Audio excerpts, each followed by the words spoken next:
مسند احمد کی روایت میں ہے، رسول اللہ صلی اللہ علیہ وسلم نے فرمایا، جو کسی کی نحوست سے ڈر کر اپنے مقصد سے لوٹ آیا اس نے شرک کیا۔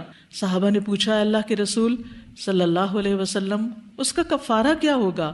فرمایا، وہ یہ کہے، اللہم لا خیر الا خیرک ولا طیر الا طیرک ولا الہ غیرک۔ اے اللہ، تیری دی ہوئی بھلائی کے سوا کوئی بھلائی نہیں، اور تیرے شگون کے سوا کوئی شگون نہیں، اور تیرے علاوہ کوئی معبود نہیں۔ ابو داؤد کی روایت ہے، رسول اللہ صلی اللہ علیہ وسلم نے فرمایا، بدشگونی شرک ہے، بدشگونی شرک ہے۔ آپ نے 3 مرتبہ فرمایا، اور ہم میں سے ہر ایک کو کوئی نہ کوئی وہم ہو جاتا ہے، لیکن اللہ تعالیٰ توکل کی برکت سے اسے دور کر دیتا ہے۔